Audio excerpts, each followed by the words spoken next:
Hello everyone, welcome back. I am your host Amani Brown. This is Paper Play Action, and I have a shit ton of people here today. So, we got Paul. Hey, hey. There he is. There's the boy. We also have Leon. God damn it, I was captured again. It's not hard. It's not even hard at this point. We got Pele. Yeah, it was me this time. No, it wasn't. Yeah, I'll tell you the story momentarily. It was No, you just don't know it was me. Don't matter, because I captured someone better than both of you. We got Flair. Yeah. And I'm finally released the trailer. All it took was an Exactly. incense stick and a cinnamon stick. You came No. They just waved the See, cinnamon in I was front. minding my own business in Savannah, just chilling, and Uh-huh. I was trying to get some. As food lions and do such. in savannas. And then all of a sudden, fucking Flair comes out of nowhere, Endeavor style, just shooting fire from his back, just coming across the field, and then Amani's just sprinting full speed like the Flash, and they kind of just wombo comboed me, and then Flair took me and Prominence Flair as well, so I'm kind of burned. Okay, so I just gotta apologize real quick. What Leon just said was completely utter horseshit, mainly because he was drugged. I shot him in the ass with a lion. It was all an illusion. Delusion my ass. I know exactly how my stories go, so always bombastic and really fucking weird. Yes, Because but they're that's real. They're not Yes, but fake. your name per se is I hit you with a tranquilizer. You were imagining it all. No, that is bullshit, because It that is didn't happen. all an illusion. This could be an illusion right now. You don't even know. I'm like 50% happy and 50% kind of disgusted with the fact that immediately the mind went to Endeavor. It makes Sorry, it's Flair, fire. That's what it is. I mean, we could have said you were a Pokemon. Did you want to be a Flareon? Oh no, their stats are horrible. There you go. Honestly, choose you to be like either a Blaziken or Groudon. I like Fun any- fact. No, he's probably a Blaziken. Fun fact Blazikens are about Pokemon. hands. I've always wanted to be a what's the tree one Trico? I've always wanted to be a Trico and have a Charizard light me on fire. It's super effective. You die quick. You know what I mean? Boom, bada bing, boom, pow. Thank you. I love Trico. Why would you say this? Yeah. If you want a super effective way to easily die in the Pokemon world, just be a Charmander and have your tail go out. That's That's true. fair. That That's is very, fair. very true. You just get dunked on by every water Pokemon ever. A Or be a- toddler could spill juice on his tail and kill him. You know? Or be a spoink and just just stop moving. You die. Yeah, then. no, just pick him up. Just pick him up. Spoink will eventually Hey, go yo, hold out. up my heartbeat. It's shutting down. Hold up, wait a second. I can't bounce. I can't bounce. Please. That's unfortunate. Pokemon have such dark ways of dying. Mhm. There's so much dark Pokemon lore for no reason. Oh, there is a lot of dark Pokemon lore. Flair, what's the name of the one that'll fight you if you have any types of emotions That's whatsoever? Katrine. There you go. It finds your emotions annoying. You look at me sad, come at me. Yeah, no, that was the deal. If it's a negative emotion, like if you have a negative emotion within like a 20-mile radius of it, it will start tracking you down. Like, it doesn't matter what the fuck you do. It's just It will It's just start like- tracking you down. like you sad motherfucker. And then when it finds you, it'll beat you to death until you stop. It'll beat you till you stop feeling that emotion, which is weird. But You feeling slightly depressed for some reason? Yeah, get your Can't ass have that. You feel happy? can't have that. If you ever want to keep your kids safe, get them a Drampa. A Drampa, okay. What does the Drampa do? Explain, please. A Drampa hates bullies. If Oh, bet. if your kid or if there's any bullying going around, it will trample them to death. Otherwise, they're pretty cool Pokemon. Damn, that's Just hates bullying. that's Don't you ever bully someone. I will kill you. Imagine like this Pokemon just yoking somebody up and say, you ever think about bullying that boy over there again? And I will stomp you out, my son. What's so funny? You will never see this again. I'm just imagining just it all of a sudden hears or sees from a distance, and then it just runs up on the bully, and just full sprint, athletic kick, just football kick, just punching this man. Punt the shit out of it. And I'm not sure if you guys have seen what a Drampa looks like, but it's the most unintimidating Pokemon, unintimidating dragon. But then it'll just kill you. It'll murder you. Drampa. Yeah, no, this thing does not look like it could actually fight, and yet it will. Mm-hmm. Very derpy, very derpy. Very derpy looking Right. thing. That's a Drampa. I keep forgetting. It's That shit vibing, doesn't and fucking then run it'll up, stomp you. fly at you and fucking just beat the shit out of you. Yeah, the fact that it tramples you is crazy. It actively, it's got the dreads and everything. It looks like it should be vibing. He do. He just don't Hey, like bad man, how vibes. you do? Yo, wait a second. Are you bullying my friend? Mm-mm. I'll end you. Just starts threatening the kid. You got one more time. Nah, Billy, you I swear. won. You I just swear, got Billy. time. I'll send you to Arceus, I swear. I am not kidding. You will catch the fade. Mess with him one more time. Take his toy. See what happens. Do it, Billy. I said do it. See what happens. Think this is a game? Oh, the fuck did I just say? On will Arceus' kill you. life, I will send you to Yeah. Giratina. On Arceus, I will kill you. I'm not playing. Hold my dreads. Hold my dreads. This motherfucker playing. Okay. He must think I'm a joke. Square up, bitch. Square up. Come here. I'm about to stomp you out. I'm about to give you these Tims. Damn. I'm gonna go a whole outrage on your ass. This is Pokemon. This is Pokemon. If the lore was true, the What world moves would be does it so make? fucked What up. moves does it know? Hold on. Yeah, you gotta look it up. Now you gotta find out. My bad. Let me read the exact Pokedex entry for you guys. If a Alright. child it has made friends with is bullied, Drampa will find the bully's house and burn it to the ground. But That's lit. he's a real one. It still works though. He's just like, oh, I remember you now. I remember you. Shampa's an OG. That's the title.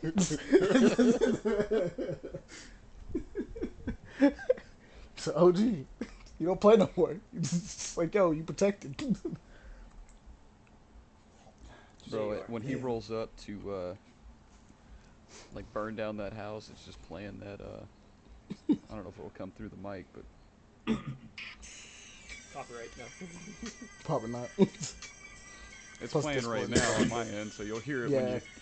when Okay. you're editing. You'll be like, ah, that's a good song. It's still by the Ghetto Boys, but it's what Stewie Gangsta has Paradise? playing when he's like kicking on the record or whatever on the ground and breaking it. Oh yeah, that's a reference yeah. to Office Space. Yeah. Bro. All right. So, now we got our nice little conversation about Pokemon out of the way. How have you guys been? What you guys been up to? Pretty good. Dragon man. Rage, Dragon Breath, Safeguard, Dragon Pulse. He's still learning Outrage, all of fucking Outrage, yeah. Twister. Oh, that makes fucking sense. Twisters on his ass. Protect, fitting for that one. Also makes sense. Yeah, it's protect. Thunder, Shadow Ball. All right. Giga So, Leon, what you been Impact. up to since you going down the list of stuff we got here? Alright, What so you what been I've doing? been up to, mainly work. I've actually had a time where I went to Virginia last week, actually, and I got to meet my new uncle, my uncle number 8, actually. Cool. Uncle number 8. Yeah. Congratulations. Is that like Kaiju number 8, but for like uncles? No. Now, It'd be okay, I me, just have no. I have to ask this question: number 8 for the same aunt, or number 8 in general? Do you have like 7 evil uncles that you have to defeat No, I don't. before you can become an uncle? In order for them to like transcend. Yeah, become an uncle himself. That would be epic, but no. I have 7 uncles, and then this uncle is by a different lady that my grandfather had a time with, since Hey. he very much loved women in his youthful days. So, and found out, I think like a couple of months ago, 2 or 3 months ago, he called one of my uncles, I think number 4 or whatever, and he basically went the whole rundown, what happened, how this all happened and everything, talked to my grandfather, confirmed it, and then my uncle told my mom, and then my mom told me, and we kind of were speaking to each other on the phone for a while, and then we finally met each other in person last week. And it was a good time. We met his wife, we met his kid. He has 2 boys, actually. I think, yeah, 2 boys. Around the same age as me. Actually, no. Hey, okay. One of them's younger. Another one's older. So yeah, around the same age as you. Look at that. Yeah, around the same age. Yeah. And it was just a good time. It was like, family bonding time. Majority were there. Only one of them couldn't join, because he's all the way up in Maine. And then the other 2 are just with us in spirit. And that's pretty much it for last week. Just enjoying, family time and such. Reading wise, gaming wise, nothing really much. Just been actually, I've been playing a decent amount of Master Duel now. They've released the structure deck for Black Wings, and I kind of just wanted to try out Black Wings because it's a decent deck.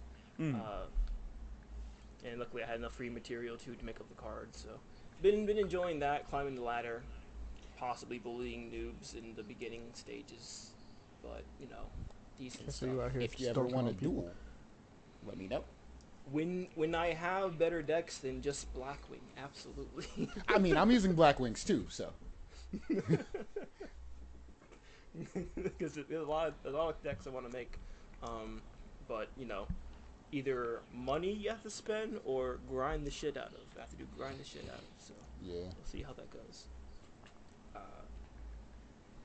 But reading wise, I've been there were 4 that I recently found out about. First one, another fun, long one. Let me just copy the link so you guys can.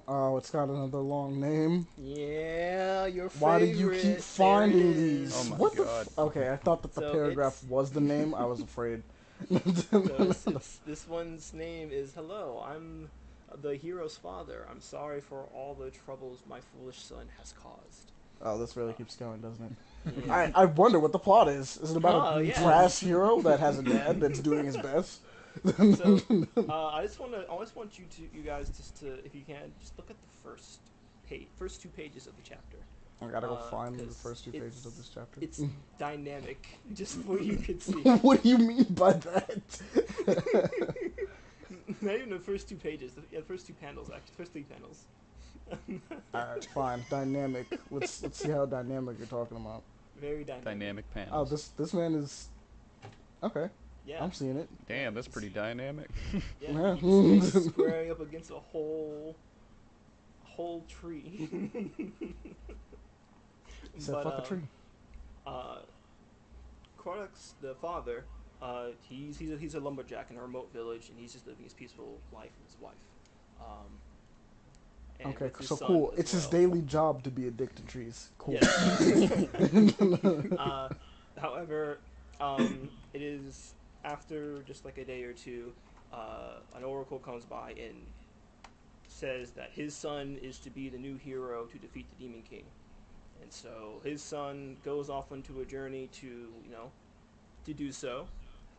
However, it doesn't go as planned due to the fact that, as the title says, his son becomes a foolish, true troublemaker, essentially. And so now... He's a fuck up. Yes, exactly. And so now him and his wife now go on a journey to find their son and discipline their son. Bruh. Yeah. Not fix his mistakes in those given areas. Just I'm down for this And story. so Alright. this is action, adventure, comedy, fantasy, romance, and seinen. So seinen tag, be wary of adult content possibly. But there are some very It's just insightful adult panels themes. for what it has. Dynamic, as you can see, just moments, and the father is fucking Jack, by the way. He's surprisingly not a lot of dialogue. I'm scrolling through it right now. I'm just kind of right. Well, This is not vibing. decent chunk. It's not but- bad. It's just a lot of visual storytelling. It's Mhm. just kind of cool. And it's different. it's different since it's about the father, not the kid who's going on the adventure and everything. And also sometimes there's actually just some pretty funny facial reactions in this.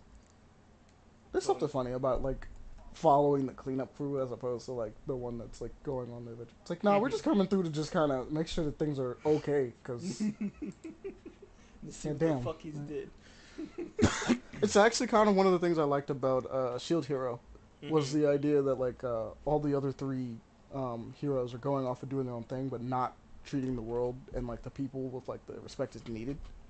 So like Shield Hero's the only one that's going back, and he's like, "Wow, it's kind of crazy how you just don't leave a dragon's corpse lying around, and how that causes disease. That's wild. It's wild how you just shouldn't do that. That's crazy." Hey yo, what's this poison? I don't know, cause that fucking dragon you left. Or you go over here and it's like, "Oh yeah, no, you freed them from slaves, and you didn't help them set up any form of government. So it's like they're just out here doing nothing. They have nothing to do.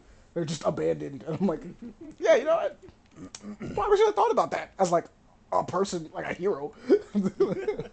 Probably should have thought about these ideas. It'd be kind of neat, to be a proper hero. I don't know, but that's that really. That's for that one. So check that one out.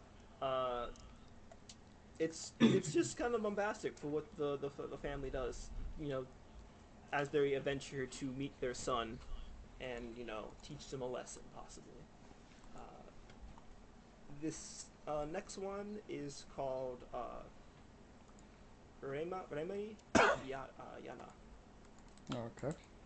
This one, it's just the adventures of this lady, as you see, who is fucking jacked.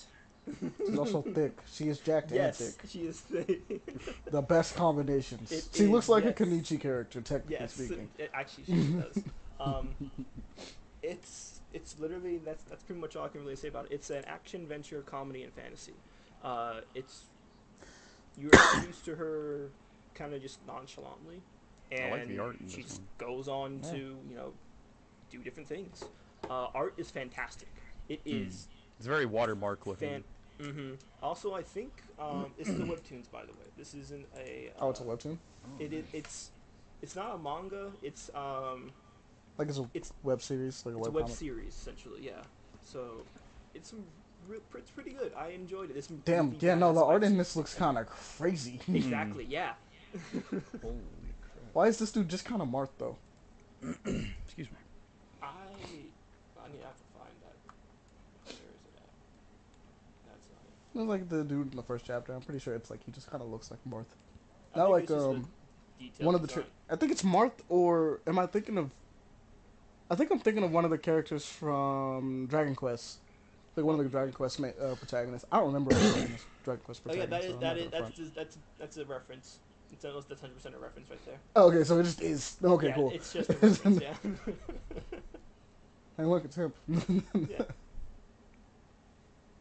But yeah, it's fantastic. No, not fantastic. It's great. It's a good series. Check it out. If you love pretty interesting art, and if you're into muscular, thick women, by all means check that out. So this will be my next reading for the next 2 hours. By all means, enjoy it. Amen. You know what? Credit where credit's due. They actually have not shown her. Like, she's here, but they haven't actually like revealed her for a good minute. Like, I'm scrolling through right now, just kind of looking. I'm like, I know it's her. I can see it's her, but like, you don't know it's her. And I'm like, that's kind of cool. Damn. Never mind. They've already started doing stuff. I'm pretty sure I'm like on. I'm pretty far into it, but damn. But no, it looks cool. It looks like a vibe. You said you have 4, so what's the next one? This next one, happily enough, is not a long name. Thank goodness. Yes. This one is called, Still, I Want to Make You Happy. This one is about It's not that bad. Kayuta, and he is reuniting with one of his childhood friends, Makima. We always got these. And it's been 9 years since they've seen each other, and they kind of just also have feelings for each other since from growing up they've actually been texting each other and messaging each other for those 9 years as well, and is going to have a good time with each other. Oh no, I see spiral eyes. Hmm. However, scrolling. there is a little secret with our main heroine that essentially kind of puts the relationship in the moment on its head due to the fact that, well, I can't really say because it'll be spoilers, but Honestly, it's kind of hilarious. If it's the selling point, you might actually need to say that because right now it's like. But it's due to the fact that she has a personality disorder. She's split personality disorder. And Okay. No, there that's is pretty good. Another. Actually, no, I won't say that part. That's enough. And so you just have moments where if Mark Spector was in a romantic comedy. Yes. Though, funny enough, the trigger is kind of weird and very anime. Is it the flustered? The moments he gets flustered? Yes. That's actually pretty good. That's, you know what? That's a pretty good tool to get in the way of the love. I like that, actually. Yeah, it's like, hey, yeah, nah, I'm chilling. And the moment they start to do anything remotely, like, oh, yeah, nah, we're moving towards being a thing. It's like, oh, yeah, nah, I switched up. I'm now a different person now. I'm not who you think you are. His art looks just like My Hero. Really? Not like didn't quite see My anything Hero, like but it's like, I see It's it. got some of the... I can see it, yeah. I some can of those see it for aesthetics. what it Like, is. what's her name? The girl, and it looks like... Ochiko. She does look a lot like Uraka. Uraka, yeah. Uraka. Yeah, I can see that. Uraraka. That's her name, right? Yeah, Close Uraka. enough. Ochiko Uraraka. So this is a comedy, romance, slice of life, shonen, and school life manga. That was a vibe. I like this one. Yeah, check that one out. It's wholesome. It's fairly wholesome. And, shenanigans happen due to the fact that she has a personality order. It's a pretty good gimmick off rip for reasons why they can't be together. It's like every time. Every time. But, yeah, check that one out. It's a good laugh. This next one, it's the shortest fucking name I've ever seen in recent years. Thank goodness. And it's basically like the usual nonsense that you used to get in normal shonen. It's called Vibration Man. Make your jokes now. I want to, but this kind of sounds like it kind of could go in. And so I'll wait. So this is so in this world, I was gonna say, didn't DC make one already? Yeah. probably. Vibe? I'm not totally sure. Oh, dude, I like the first chapter's name. It's called The Quivering Hero. Oh. Kind of, I like it. Shindo, our main male character, in the past 10 years, people have been gaining these special superpowers. Like quirks. Announced by the government. And, it's supposed to be these amazing powers he can possibly get. And when he was about 15 years old going into high school, he gains his own amazing superpower, which is vibrations. And he can essentially just vibrate his body. That's it. But he goes onto a journey to be able to hone it and learn more about his abilities and what the government's doing with these amazing powers that other people can get, and himself. Question, Leon, real fast. Will he be able to vibrate to the point he actually can phase through stuff? I have no clue. I don't know. We gotta get there, but that is one of those things. That's what I'm saying. Like, vibration could be pretty sick. He just becomes the Flash. He could, possibly. But there. Also, he could be Quake, honestly. He could be, possibly. But judging by what's going on right now, it's neat. It's pretty cool. It's also kind of hilarious too about certain circumstances and such. Damn, he's getting fucked up. I'm literally reading the first one. He's like trying to stop a robbery, and he is just getting dunked on. Like they're like, bro, you are not doing anything. Vibrations. The hell are you talking about? Being a hero with that? Yeah, nah. If you had the ability to like quake at the same frequency as like an earthquake or something, or anything close to that, and just touch someone, yeah, no, that would fuck somebody up. That would fuck someone up immediately. Actually, speaking of which, he is literally fucking someone up doing the Yes. exact thing I'm thinking of. He has a limiter on him because he can't control it properly. So if that thing gets off of him, he can essentially become a human earthquake, essentially. Yeah, no, that's pretty strong. Yeah, no, I have a feeling that's pretty good. He just turned his brain into a milkshake. That's actually pretty fire. Yeah. And it continues into this double spread. I like this. I will be reading this. So check it out. It is great. And he has a dark-skinned childhood friend. Let's go. Yes, that's also They a are thing. cultured. Yes.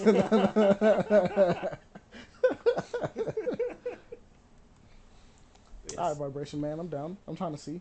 Give that a shot, Vibration Man. I've Okay. checked out 2 chapters, I think 2 or 3 chapters at least, so it's pretty fun. The final one, another short one, but pretty obvious what it is about. It's called Isekai Walking. Guess what? I don't even want to know. I don't even want to know. They're I don't traveling even want to know. in an isekai world. I don't even want to know. If I had to I'm- hazard a guess. if I had to hazard a guess, I guess he got stuck in another world and started walking. Is he walking through a bunch of different isekais? No, it's not the case. I don't even want to know. Sora, our main male protagonist from Kingdom Hearts, he... And then, so Sora, oh, when it he is died, Sora, he yeah. ended up here.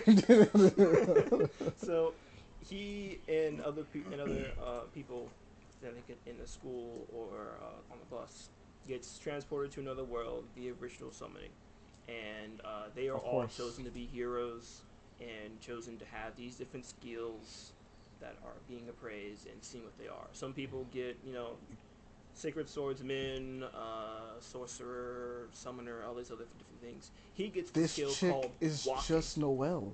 He gets the skill called walking. Wait a minute. And- One of the characters is just straight up Noelle from, like, Blaze Blue. Yeah, kind of. Just straight up. It's just she has swords. She just doesn't have a gun. I'm looking at her being like, this is a couple characters I've seen before. But There's also Digita from not Blaze Blue, the other blue one, Grand Blue. Grand Blue, Okay. yes. I was like, not that blue one, the other blue one. Yeah, no, this is yeah. So I'm looking at the design. I'm like, yeah, man, I've seen this design. I've seen But this. this skill essentially, as many steps he takes, more he walks, more experience he can gain. And because people think, or basically think that this is a shitty ass skill, he gets expelled. He's not going to become a hero or anything, and he's sent off on his own. And so instead of floundering in the city, he goes to see the world, since this is a different world itself. He goes to it. He goes on adventure, sees different sights and such. And becomes an adventurer and other things of that variety. All at the same time, growing in levels because he's walking. So it's just kind of wholesome. Just kind of it's really it's nothing too bombastic. No real over the top, edgy or anything of that variety, or hardcore dark scenes or anything. It's just kind of a chill manga. Nothing too bad about it. So if you just want to, Oh, he literally won't get tired either. It'll just take forever to get anyway. exactly. But like, yeah, no, So- he's just no fatigue from it. Kind of just Mhm. works itself out. So if you just want to, have a peaceful manga to read and just, like, oh, okay, that's kind of neat. Next thing, check this one out. There's only 24 chapters, so give it a shot. It's adventure, fantasy, isekai, and shonen. And that is it for me. So I will send it to the person who haven't seen the bit, Flair. Well, been pretty chill. I kind of like Leon. I've been spending a lot of the time just working. But I have been able to kind of get on my grind with Master Duel as well, with like the qualifier coming up, and honestly the same reason as you did, the Blackwing cards. I really love the Crow. And 5Ds is my favorite Yu-Gi-Oh! Yes, it's better than GX. yes, it's better than the original. Fight me. Well, it's Yu-Gi-Oh on bikes, of course it'll be. Exactly. But It's the only way to make it more edgier, even I'm though the playing first through it one right was now, literally Legacy of lose the your life. Duelist. It has like the best summons, all the synchros and shit. I love Oh, it. absolutely. Shit, the Japanese version had such bomb soundtracks and music going on with it too. With the Yusei just summoning Stardust Dragon or whatever other monster he goes through with it. It's so fun. What is it? Clear Mind, I think it was, that I kept, sometimes playing in the background while just playing Yu-Gi-Oh! Sometimes. It's just like, yeah, getting fucking hyped. but the actually, we're definitely gonna talk about it in the news section. So I'm gonna just hold off on being as hyped as I can about MK12's announcement, or the Street Fighter 6 beta, or MK1. Oh yes, you are right. MK1 and everything else. These are all pretty great. But all pretty fire. Mm-hmm. We have good news and bad news, and a few of the bad news I'll definitely rant about. Most of my time has actually been spent reading. I've talked to Comic about it a bit recently, but I've been trying to pretty much just catch up on everything in the Cosmere. Okay, hey. There's a lot to catch up on. I've so far finished the first 3 books of the Stormlight Archive. Woo! The first era of Mistborn, and I am now just finishing the 3rd book in the second era of Mistborn. Dude, don't you love Sanderson's prose? That shit, it just goes, man. You'll get 30 pages done in a minute, and it's like, whoa. Like, it's so good. And then the Sanderlanche is real. Sanderlanche. And it's facts. I just started reading like the short stories in the Arcanum Unbound, and I was like, all of these can't have Sanderlanches. Nah, so far they kind of all have, and it's been kind of crazy. This is how he writes. It's just at some point in a story, it'll just pop off and won't stop until it is done. Sanderson swell or whatever. They're like, wow, that's crazy. I thought I was going to stop reading this, but apparently I will not. I will not stop reading this at all. It's honestly gotten me in trouble a few times at work, even though it's not really like in trouble. I've just had to stay later because like I'll start reading during my lunch break, and then I won't finish reading until it's like 2 o'clock, and I'm like, oh shit, I got Sanderlanche. So I got to stay an extra hour at work. To make sure that's make up for it. You're like, yeah, no, I wasn't trying to do that. But honestly, I've just finished reading the first story for like the Elantris arc into it's called The Emperor's Soul. Comic, have you read that one at all? I believe I read the Elantris. I did not read the Soul one. You did. I don't think so. So, the unique thing about the Emperor's Soul, what I will say is, it kind of doesn't matter if you read or did not read Elantris at all. Oh yeah, because it's a collection, right? Mm-hmm. Like Arcanum Unbound is a collection. The story takes place. I'm not even sure if it's in like the same time period, but it's definitely in a different place because like it. Honestly, I was so very confused about. I had to go back and check a couple times to make sure that I was still in the same, part of the Cosmere. The story is a fairly unique one. He explains like a whole different kind of magic system that I was not expecting to hear about in Elantris because the stamps are really cool. They're so dope. And then, all right, but let me explain the stamps real quick because this is always something that's always fun. So we've always talked about how Sanderson loves his magic systems, and that's what he's known for, right? So in this one, the deal is that stamps are able to rewrite an object's history, or a person or a thing. It's just more difficult the more complex it is the deal. So, let's say we're in a building and you write up a stamp, like you create a soul stamp.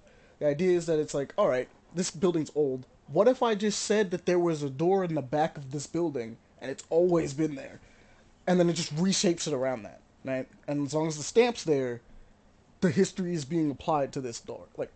Same thing with like a room. You could be like, this room got repainted like 3 days ago and it looks immaculate now with a mural. And you put it on and it's like, bet, now this room looks like it was like re-renovated like a couple days ago or something like that. The whole deal is that it's like basically an etching. You're like programming it to basically you're having to basically write out what essentially its history is, and the more believable its history is, the more it'll adapt to whatever object you're doing it to. The same thing can be applied to people. The problem is you run into issues of losing yourself in the process, because if you start rewriting your history, I mean, sometimes you can't get back to what you used to be. Is the best way I can describe it. And it's kind of cool. It's kind of sick. So, like, if you wanted to rewrite your history to be a warrior, Paul, you came from a warrior race from a different planet. It'd work. It'd work. But will you still be the entrepreneur, creative that you are? Maybe not.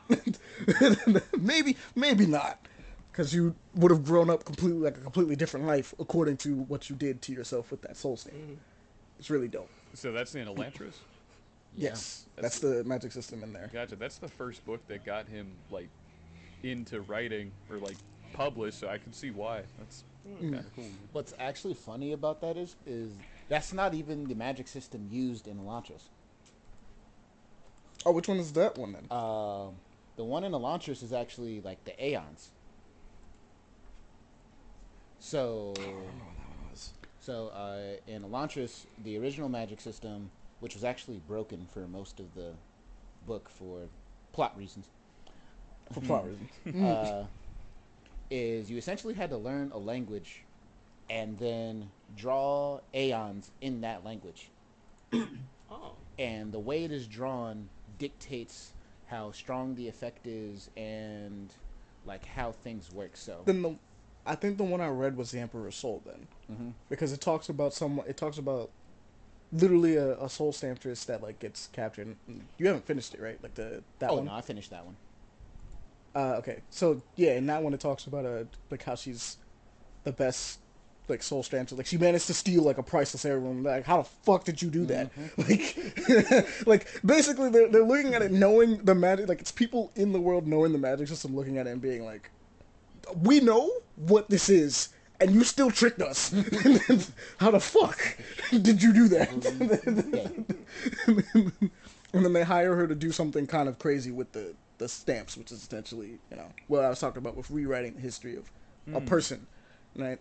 He's like, and it's always something that you could do, but it's risky, and it's one of those things. Now, explain to me Elantris again, because I just don't remember the story. Because I had. So, I'll give like the first opening kind of like synopsis because it's not really spoiling anything.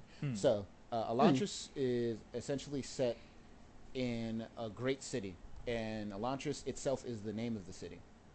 It is a city of immortals. It is a group of people who are essentially blessed with magical capabilities and immortality. They don't age, they don't grit, they can still grow muscles, they can still be that. Their skin's color changes and their hair turns white. And the way you become an Elantrian is you just wake up one day. You just pop. You don't get to choose. You wake up as one. You just wake up an Elantrian one day and it's just like, oh shit, cool. This is awesome. I can do that. And then, what a great time. When you're chosen, you essentially enter the city of Elantris. You can only enter Elantris if you're an Elantrian. Well, you can only stay in Elantris if you're an Elantrian. That's a better way to say, because you can have trade with like other they have trade with like other countries and stuff and everything like that. However, the big story of Elantris is that Elantris fell through a situation called the Road. All of a sudden, this big climactic thing happens, and Elantris falls, and nobody knows why. All the Elantrians get sick. Their immortality pretty much just starts getting used against them because they lose their ability to use their magic, and their hair falls out. Their city starts getting covered in slime, and they can't heal from wounds. Okay. And so, to explain it in a way, if someone were to scratch you on your face, you know how that initial spark of pain is actually way more intense than it is? Well, they feel that initial spark of pain 24/7. Oh, that sucks. Oh, no. Mosquito. Like there's no form of healing in any way. Like it's just that pain stays the So any sort of like if they get a cut that makes them bleed, they cannot stop that bleeding. Nope. The wound itself doesn't bleed, but they can't stop the pain. Yeah. So it's not like they're just dirtying up the carpets everywhere they go, but like at the same time they're just kind of like, well, this is just an open wound in my face now. There is nothing that could be done. Like that sucks. And it doesn't even transfer to like cuts, bruises the same way. You take a punch, you're feeling that punch forever because your body can't heal from it. Don't ever get in a fight. It's not worth it. Just don't. It's pretty much how it is. Like, don't stub your toe. Be extra careful all the time. Like, literally do nothing.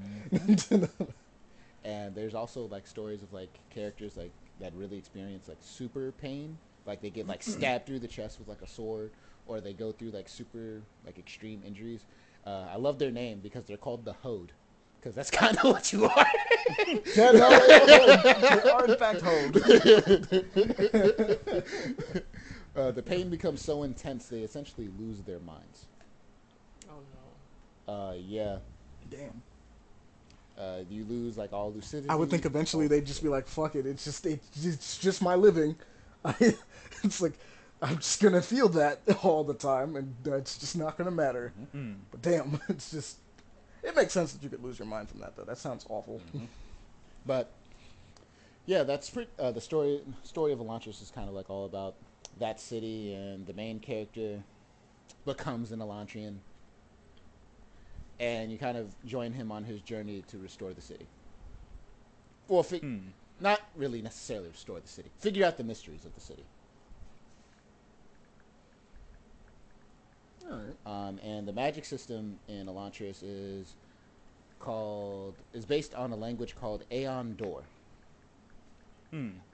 Essentially, it's like a language-based system where you draw the word or like object you're trying to think about, and it causes it to pretty much exist. However, you have to be very specific about certain things.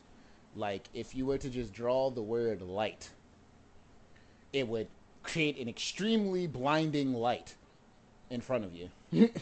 However, there's like other like manipulations you can make to the Aeon using other words and other characters that can let you, control how much light is produced, how it works, whether it travels with you or not, or things like that. Okay. One of the more common uses for it was actually healing. Yeah, that seems like it'd be really useful, especially for people that are dying of pain that they can't heal.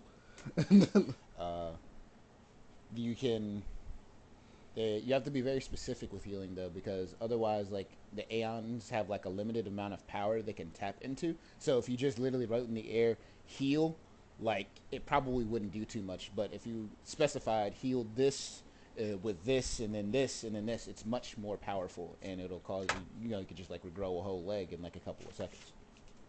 It's pretty fire. Mm-hmm. Gotcha. One of the more interesting uses of it was like teleportation. Yeah, that makes sense. You kind of write in one location, say you want to go here, and then that's kind of fire. That makes sense.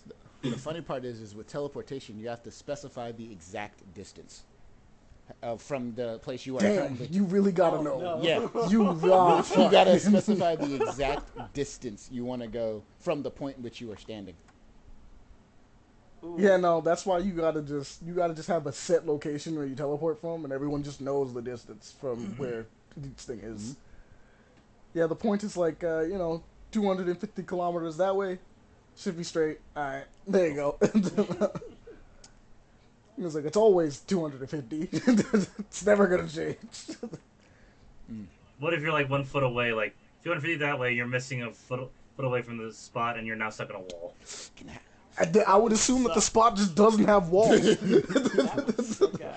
would just assume that, like, off rip, they're like, hey, yo, if you got to teleport here, no walls. There's just no walls in this, a mile-long square of just anywhere in the square is fine. Yeah, what would they still be immortal in that situation? Would they just be an immortal wall like they? It depends Man, on. such It a really wall. depends on how it's treated because no one has ever been just stuck in a wall before in our reality. So it's like, do you just die? Does like that part just become a part of the wall, or is it fine? Does it still work? It's just stuck. Did you break a hole in the wall? Did it break your leg? Like, it's not clear. I It's not imagine clear. you become one with the mass for a second or something like that. That's what I think it would be possible. Hey, look, my hero treats it really cool, where it pops you out. It's just like, I'm just gonna launch you out. Like, we can't exist in the same spot. We're gonna just push you out, right? And then Marvel treats it as, no, you're just stuck there. You're not dead, but you're just stuck. You can't move. It's like nothing's stopping you. You're not like falling apart or like getting cut in half. But you're not moving anywhere. You just enjoy that. It's also kind of weird to think about it because technically, even though they're just stuck there. Where the fuck did that piece of wall go? As they're stuck there. It's like they're a part of them, I guess. It's just they're not moving. It's just not damaging, right? Like it's just you're just stuck. And You yet they continue can to slow you live, down everything fine. operates, but So it's like- yeah. That's the deal. It's like in Marvel, it's like you could be stuck there, and then we could pull you out later, and you'll be straight. That, one of the like sickest things about the story is how the fall of Elantris kind of like fucked up everybody in the country. Because one of the things that Elantrians really like to do is that they were like pretty much the center of the world. Like everybody had to be near Elantris because they made food like out of thin air. Yeah, So it's kind of hard to just not be around there. so like a lot of countries' Free food. prosperity was just based on the fact that they were right next to Elantris. Cause like, why are you even trading at that point? It's like it's just free food. You just do it. It's like it's not. It's literally not taking anything out of my day to just write this thing and be like, it's bread. Do you want bread? Here, bread. You just walk up to Elantris, yo, can I get a sandwich? Like, here you go, sir. It's like, what kind of sandwich you want? He's like, let me get pastrami on rye. Like, pastrami on rye, got you. With the little toast on it? A little toast on it. Let me add a little toast to the air. You know me, bro.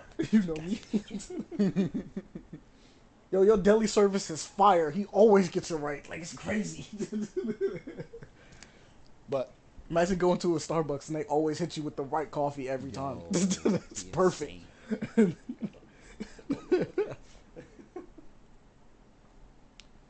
That shit was crazy. But yeah, No mistakes. the Emperor's Soul, Alright. pretty interesting, along with the World of Elantris. So funny part is when I was reading the Emperor's Soul and I was like, none of the things they were doing had anything to do with Aeons. I was like, what? He was just looking back and forth like, huh? So there's like multiple What's magic happening systems here. Like it's very different from like if you read like any of Brandon Sanders's other works, is like all the magic systems are like pretty much universal in the world that they're in. Like everybody kind of just does the same kind of thing with their power, at least if they're native to the planet. Mm. Uh, But in Arcanum, it's kind of fun because it's a bunch of like separate stories. So he takes the time out to just make a new magic system for every story. From what I can tell, I haven't finished the Arcanum book yet though. But from what I've seen, I'm like, yeah, you know what? Time to just learn a new one real quick. He'll just tell me about it. What's up with it? What does it do? Tell me your rules. oh, and then the last thing that I'll probably talk about is Honkai Star Rail. How's Fair that enough. going? I've kind of fallen in love with the game for the time being. Okay. It'll be an RPG. It really it's a really cool game. Like it's really the combination of just Genshin Impact in an RPG setting. And I've kind of like 50-50 of whether or not I like it more than Genshin or not, especially in the first couple of weeks. Because one of the fun things about Genshin was like, actually just exploring the world, figuring out its secrets and things like that. Had that Breath of the Wild feel. Exactly. Wanderlust was really cool. Or I'd also compare it to Elden Ring, though. Comparing Genshin Impact to Elden Ring might get me thrown. You in can a try. pit. You can try. Yeah. You can make the Right. argument. You can try. There's not much of that in this one. There's still like places to explore, but like it's still an RPG. Like exploring an RPG is like a really high risk, high reward kind of thing. Oh wow, look at this cave. Oh fuck, this cave. So You know what? I can see why you can make the comparison to Elden Ring. That's literally what happens in Elden Ring. Yeah. Oh, dude, look at this cave. Oh shit, it's another party cave. Fuck. and since it's like gacha based, I figured no matter what, it was still gonna be easy. Nah, they like fucking you over. So I was like, oh, cool, neat. If you don't have like the right elements to deal with the right things, you're gonna have a bad time because Oh no. it kind of works similar to I'd relate it to like the Persona or Shin Megami Tensei, where like you have to attack with a certain element. Each character only has a specific element tied to them, and then there's like a little bar over their heads, and to break it and lower their defenses, you have to hit them with their elemental weakness. That's not bad. So it's more That's mandatory fun. now. Aside from Genshin.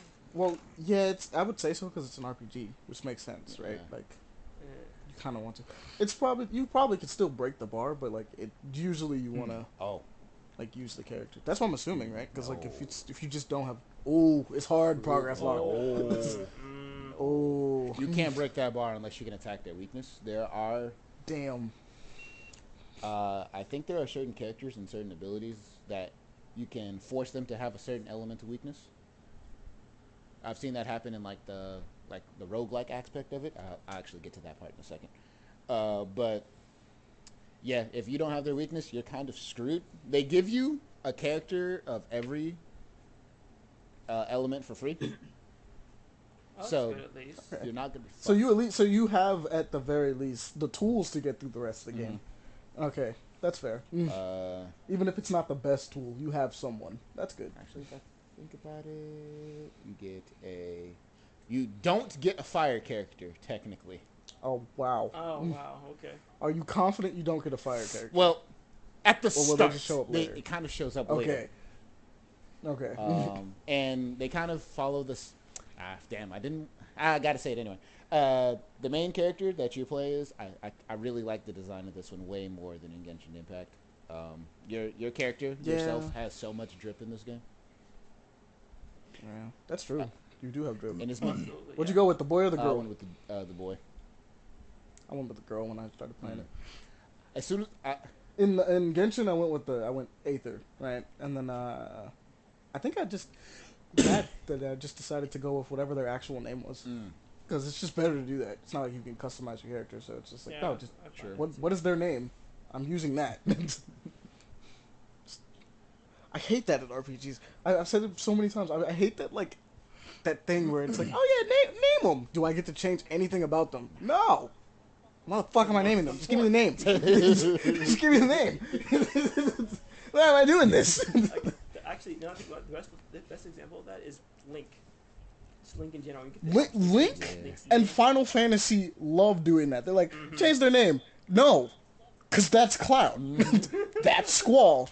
That is Dawn. Like, I think there's no point. That's that's Tifa. That's The thing is, yeah, they're considered role-playing games, but the role-playing part really doesn't play too much into it. Like, if someone dare makes the argument, yeah, you're playing the role of the character, shut the fuck up. I'm just gonna play the character. I'm just gonna play who they are. if there is a built-in story that you'd not be able to customize it. Or do anything to the character at all. It's It's not. not really an RPG. Yeah. It could still be an No, if the RPG, but I'm character's not a role playing that customized person. character in general. Like you can't like add what you like. The Yeah, character the only has thing you your can own customize design. is like the abilities and the weapons. That's about it. Nothing else. You can't change their look. You can't change their attitude. It's all linear story. That's why I'm annoyed, because it's like for instance, Persona has this weird thing where it's like, yeah, you get to choose the dialogue, but like I wish like Ren and Akira, well, whatever the canon name is that people go with, because there's Ren and Akira, whatever their canon name is, I wish that you just spoke, because your character, like, yeah, you get to choose like 2 dialogue options, but like I'm not him. I don't know about you, Flair, but last time I checked, I'm not a tall Japanese student with glasses and fuzzy hair. Like, I'm just not. And the funny thing is, they still give him a default voice as well. He just uses it for his personas. That's it. Yeah, so it's like, just let him talk. I'll play the game with him being it, and I can choose whatever he says every once in a while. But I was like, I don't It's need like- to stand in. He's It's him. like, it's exactly. It's like, what's the point of having the fake RPG-ness to it if you're gonna do this anyway? Right. Like, So, why bother giving me the choice? So- Why bother giving me the choice? Yeah. Quick question then. Thoughts on giving Link a voice? And Don't give Link a No, voice. don't. Link After needs to 40 be silent. It's Yeah. too long. It's been too long. After 40 years of tradition, just keep him silent. Just Okay. don't pull what they did with fucking Halo, alright? The Master Chief talks. He just doesn't talk nearly as much. No, but they broke the cardinal rule, taking off the fucking helmet. Oh yeah, that's true. I didn't need to see his face. If it wasn't for the books, I would have thought John was black until like Halo 5. I just would have thought he was like that. It didn't matter to me. He just seemed like it. But it's a cardinal rule. Do not break it. Link only has 2 words to say. Yeah and yeah! That's it. It's facts. If he says And yet anything else, there's no everyone point. can understand him by doing that. There's just certain characters, it's like, just don't do it. It's too late now. Just don't bother. But I want to speak. Nah, that is your role. Those are your only 2 words you get to say. Nothing else. That's gonna be the problem when they do the Legend of Zelda movie. Is they're gonna be like, "Do we make him speak?" And I'm gonna be like, "If you have balls, you won't." It's gonna be such a... Better yet than having to speak, it's just the screams. That's it. No, it's gonna be the most jarring thing imaginable because after 40 fucking years and Link suddenly speaks. Granted, though, the only time we actually do hear him speak is the fucking Legend of Zelda game from on the 3DO, which is awful, just fucking god awful. I would That's also Excuse me, princess. yeah. I want that voice. Give me like a 90s punk rock Link, you know? Come on, princess, we gotta go. Ganon. Imagine that, like Hollywood, man. And the thing is, like, there's Man. people are gonna argue like, oh, we Yeah, need to yeah. have the protagonist speak. No, you don't, because we had movies before, literally where the protagonist can't speak. Example: Hardcore Henry. Motherfucker can't speak once, and he can still get his personality. Silent characters. That movie is a video game. That movie is a video game. That's a great example of how it can be done. That's true. That movie is a video game. Dude, I want them to be like, in the trailer, you get to see Link, and it's like, ready for your next adventure? And he goes, ah! And then just like jumps, and it's like, Like, just the entire thing is hot. Yeah. Better yet, they do the whole exploit thing too at the same time, like the whole back jumping, just to, like get to places. oh, dude, yeah. He back jumps out of the shop, and then like it cuts to him flying, and it's like, They're like, no wonder why he's the chosen one. That shit's busted. I want them to bring back his like in the newer ones, that stamina gauge. I want to see him plummet and almost die because he ran out of stamina holding on to the glider, you know. And then like, you good? He's getting up. He's like, huh? He's like choking on his own breath right now. He's like trying to gasp for air. Just, nah, he just does a humph, like a little huff. He's good. It's like, there you go. He's like, you're not looking too hot, and you just hear the sound of the life bar. Until he's like, I'm good. What if they like ruin the noise though? So he's like, oof. this is making too deep. A short, blonde-haired motherfucker has the deepest voice imaginable. Yes. I love it. I'm down for this time. Yeah, yeah. It is a dark Link's been timeline hitting because the it's trend before he goes out after Zelda. the idea of them steroids. hitting the timeline in which they decide to be like, they had the balls to keep him silent and only do the noises, but they got the voice wrong for that is the weirdest timeline. That's the strangest timeline. That sounds like almost a The reality. timeline where Link's balls actually drop. Oh. Oh man, Oh, I love it. I love it. It's fantastic. it's pretty great. Alright, so flip back because we got way This off was topic. one hell of a tangent. Yes, Welcome to the podcast. that's Right. what we do. But pretty much the main character for the game follows like the same kind of path that like Genshin did, where you get all of the elements for your character eventually. Okay. I feel like that's the path it's gonna go because, well, La-Ti-Da, you get the fire element for your character, and it subs for like, I guess you become the fire character the game doesn't give you for free. So, That's fair. but otherwise, No, this one doesn't become all the elements as well. I would think so. Excuse me. Because the elements in the game are actually pretty interesting. There's physical, fire, ice, lightning, quantum, and imaginary. And Just chill. each of them come with their own like status effects that happen when you break a target. The quantum one, the character gets hit with literally quantum disruption. If you hit that character 5 times when their turn actually hits again, they take like a huge chunk of damage. Fire, burn. With people weak to shock, they get into a shocked state where if you attack that person with more electrical damage, it'll actually do damage to surrounding targets. That's neat. Don't know imaginary yet. No one has it. Or at least if they do have it, I don't have it, so it doesn't exist. It's their imagination. That's how I am. Man. And then if you break someone who's weak to ice, they freeze. And they get pretty much delayed a turn. I've been fairly lucky in the game, I think. Because I managed to actually get 2 5-stars, and you're only guaranteed 1. Got this one called Gepard. He's a very he's an ice unit. Of course, he was my first 5-star. I felt the game was disrespecting me.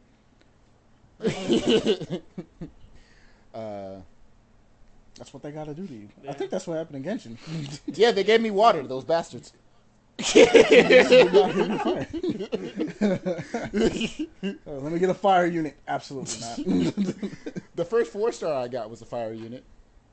And the funny part is, I was mad because I couldn't stop getting fire units. I couldn't stop getting I was like, bro, fucking stop. geo units. I was like, I need other things. I don't need fire. Fucking Noelle. Jesus Christ. oh yeah, I got Noelle. Still hate that everything. bitch. There's no reason to hate her. She's just doing her best as a I maid, bro. got fucking 12 of her. Jeez. That would hurt. I did not need to pull that many of her. Was it in a row or was it just like in general? No, I think it was in a row. I was doing like multiple pulls. And If it's in a row, it's a little fuck you, and I Oh like my that. god, bro. I was like, It was multiple pulls. It wasn't like in a row. It actually might have been in a row a couple times, but it was just. I think I was pulling for Ganyu at the time, and Amani helped me out. But I kept fucking seeing Noelle every time. He was like, "This can't be. It's not. It can't be like this. They can't." do I think this the to me." game is telling you to love Noelle. Love Noelle. Yeah, it is, but at the same time, I'm never touching her because of the fucking reason. Well, the game is telling you otherwise. You need to listen to the She game. is 6 constellations, and I am not touching her. Is it? We see that you have a 6 constellation Noelle, and you haven't used her. It seems like you should be playing Noelle. I have Zhongli. That is good enough. I got the Geodaddy. He is G. But the game gods are telling you, Noelle. No. Use her.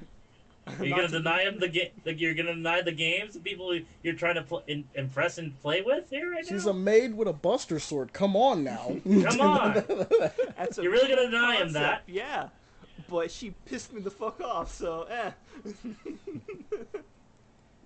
Every time I look at her, if I pull up and get on it for some reason, I'm just like, memories.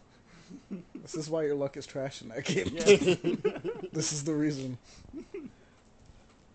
You won't listen to the RNG gods, so they had to dunk on you a bit. Yes. Yeah. This is why I never get on the Genshin anymore. Because fuck the RNG gods. Alright, so then you might want to avoid Star Rail because they might just give you 12 Astas. Probably. Probably. I still want to try it out just to see. But if I fucking get that happening again, hell no.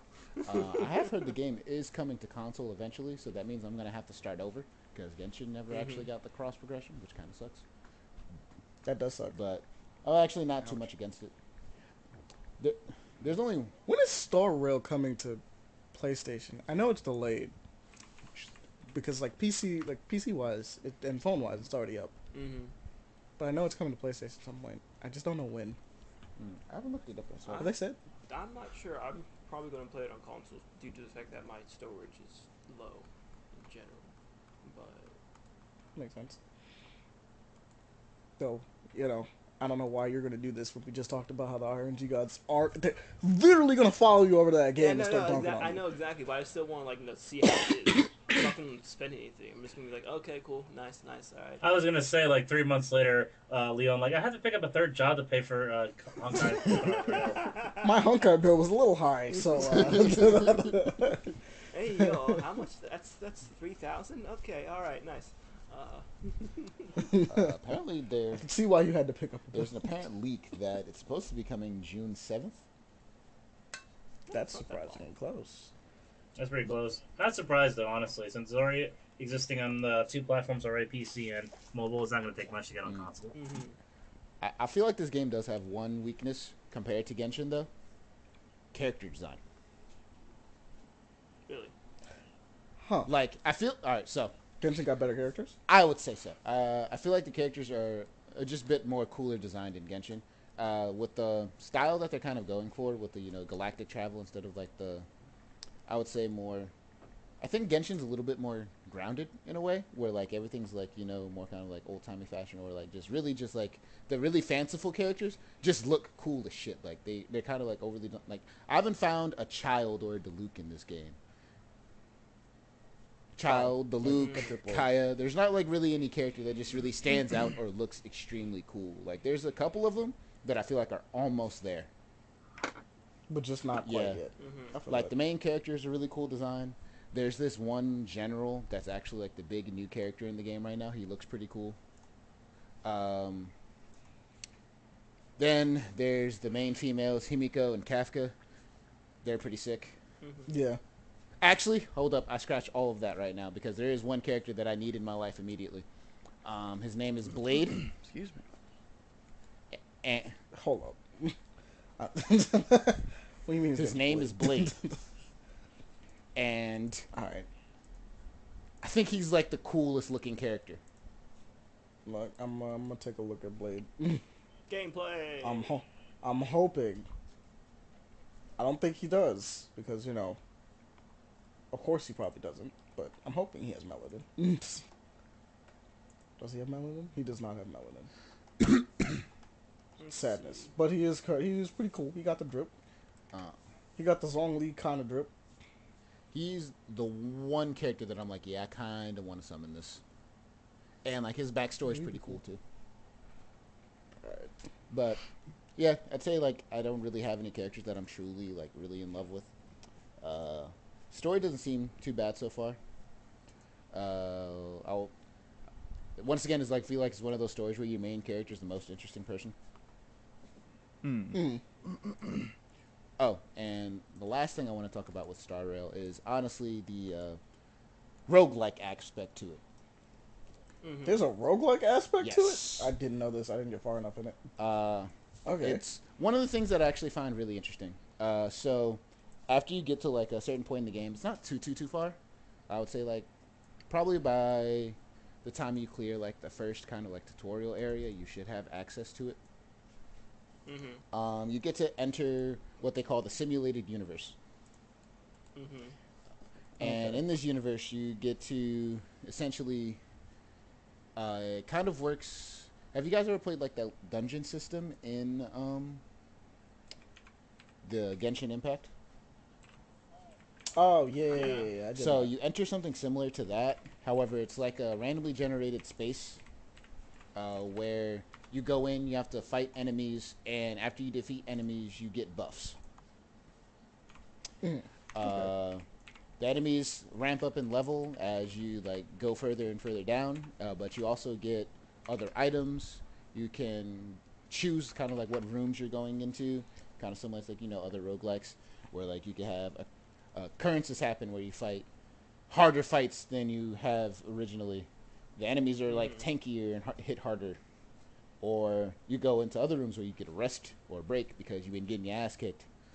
It do suck. You get like this specific currency that's only available in that mode that you get just by breaking stuff and fighting enemies that you can spend to upgrade your buffs or buy more new buffs. It's actually, I would say it's pretty fun, and you can do it unlimitedly. Mm-hmm. It's not based on like stamina at all. It's just as many times as you want to have fun, Mhm. get experience. That's fire. That's pretty fire. Um, Also, Flair, I realize why there's no characters in Honkai that you really can attest and like. Mhm. I figured out the reason. It's because all the designers that make the cool characters, they're in Zenless Zone Zero. I forgot about that. damn. That game exists, and they are making that too. Shit, I'm gonna have to look into that one. All the drip is over there. I forgot. They're sucking the How triple. could I forget? The drip was over there. Alright, they're like, oh, we got some drops for Star Rail. While over there, freaking Zen Zone Zero is fucking splashing like waterfalls, like Niagara Falls is over there. It's just straight waterfalls. Then at the end of like your, I guess your run of it, you have to fight a boss that's pretty much the boss is gonna be at the level cap you can reach currently because it kind of has the same adventure rank system as Genshin does, where you have to get to a certain adventure rank, clear a certain thing, and then all your characters' level caps increases. I feel like it's pretty fun because it gives you a reason to use like other characters, try out different strategies. Like some of the buffs can get pretty crazy and make certain characters really busted. Like right now, there's like the buffs are kind of split up in gods, kind of like Hades is. Funnily enough. Oh, well, if you say that, then they actually gave a shit when they did. It wasn't like it was tacked on. Damn. And Crazy. the gods represent like the certain kinds of paths that characters follow, like the destruction path, DPS characters. Harmony is usually like support characters. Abundance is healing characters. There's the hunt characters that usually specialize. Those are like their high speed, critical attacking characters. Usually single target attackers. Things like that. And the buffs are split into doing things of that nature. So if my favorite path right now to follow is the hunt, you get it once you like start on World 2. Because like that's how the roguelike stuff is split up into. And it's really all about attacking fast and getting critical hit rates.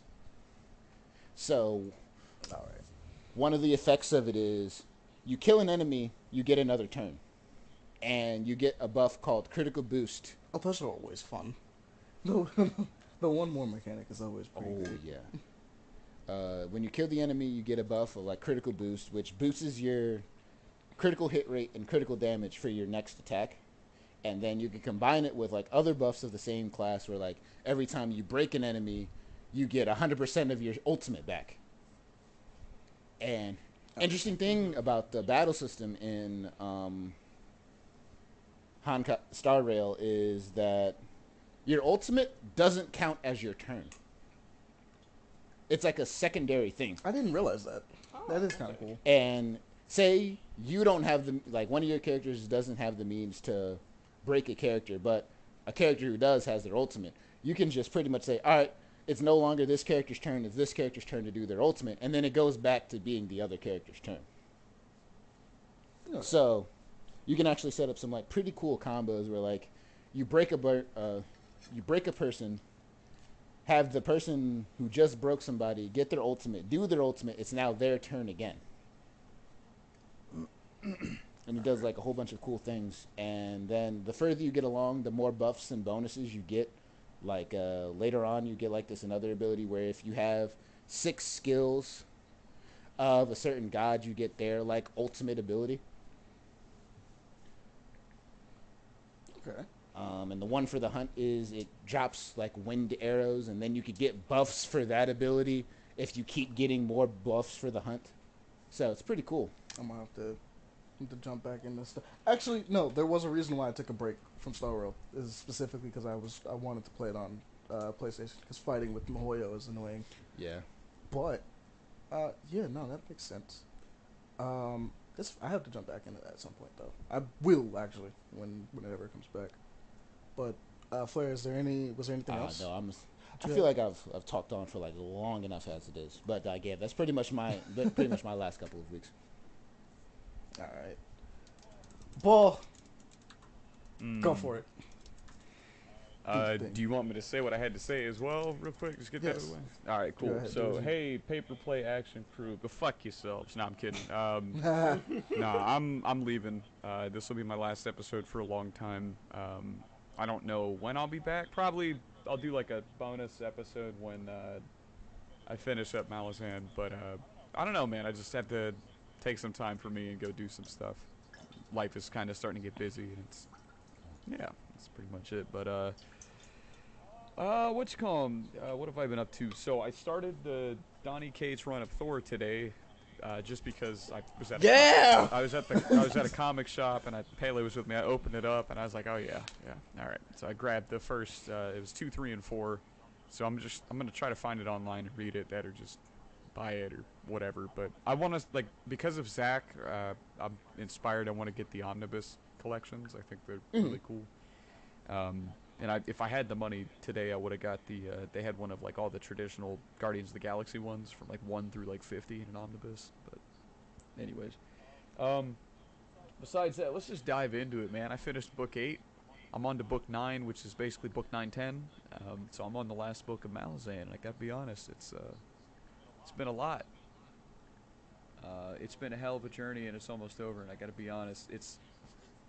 I wish it was like Sanderson stuff at times, because, you can just boom, boom, boom, boom, boom, clock it out, you're done. But this stuff is like, you gotta sit and read it and take your time, and then it's like matured with me, you know what I mean? 2 years and, what, 3 months, almost 4 months now I've been reading it. So, long time. But, anywho, I wanted to, like, go over the end to it. I'll wrap that up as quick as I can, just so you can get an idea of the epic scale of like what the fuck was just happening. What's going on? I'll jump into a little bit of convergence here. So we go to Darujistan, and then like the moon explodes, and light is like shining on everything, and then Kurld Galen is like dying, so it's the Warren of Darkness, and so Animander Rake goes to Darujistan, and he ends up meeting the god of death there, and he just walks up and cuts his head off, and then Hood goes into his sword Dragnapur, which, and by the way, I'm not going to explain any of this stuff, so save the questions till the end. We're just going to go, because it takes too long to explain it all. It goes inside of Dragnapur, and it turns out he had like an army of hundreds of thousands, if not millions, of dead walking so that they could meet up with him there to hold back legions of chaos. And Animander Rake ends up fighting a dude who wants the sword so he can own Death, because Death screwed his daughter over and got her killed, but won't let him do it. Animander Rake ends up getting impaled by the sword because he cheats the fight, goes into the Warren, sacrifices himself, and there's like a god that was created inside that Warren, and it dies, not sacrificing Rake and instead killing the guy that made him. It's just like this like weird meta-textual shit going on. But like Rake is so powerful as he dies and goes into the Warren, the entirety of like the armies of Hood and then the legions of like Chaos and like the Storm and shit, they all stop and look at him for a second like, oh shit, this is a problem. But his entire going in there and dying is so that he could free as many people as he could from the chains, to kill Dragnapur, end the defiance of the natural cycle of things, as well as kill the god of death, so whatever is going to happen from that, but also to call on Mother Dark, finally reawaken the Warren and bring her back so that his people would be saved. It was like the ultimate badass, like, sacrificing of the self, and it made him as this character that you've been reading since book 1. Everything he's done made sense. It like let up, and it was like, this dude was carrying a weight that nobody else could carry. And that didn't even include the freaking Hounds of Light that appeared. Karsa Orlong's there. He's prepping up to go get his war and shit done.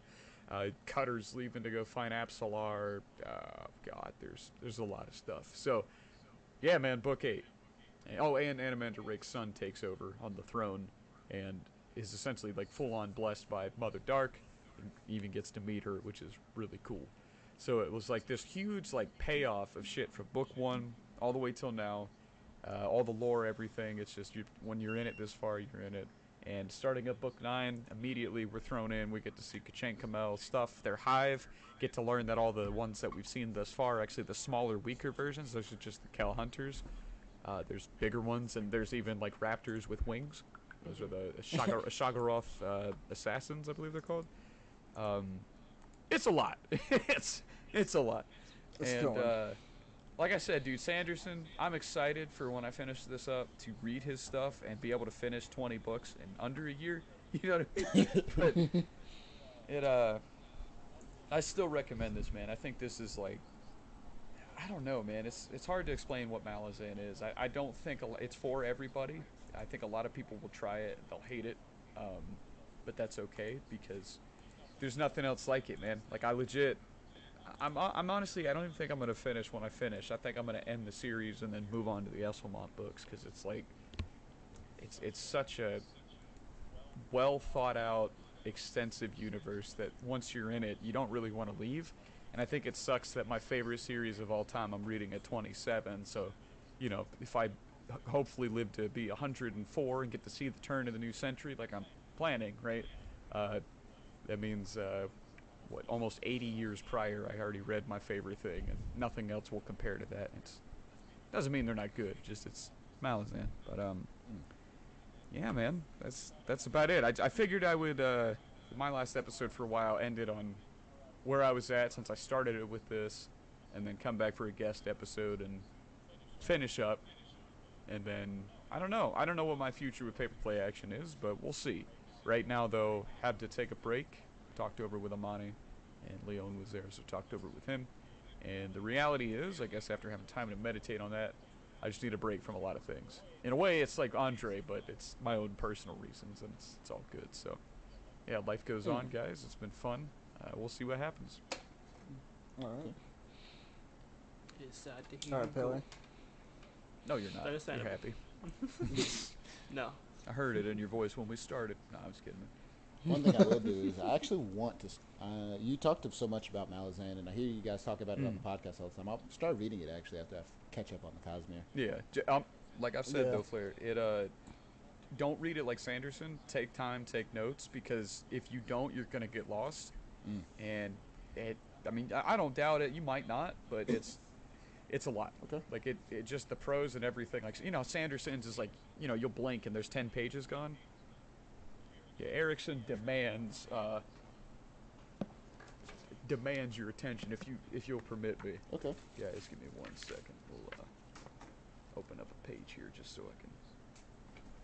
I'm gonna try to read this as fast as possible. I'll probably stop before I finish, but this is what I'm talking about, Flair.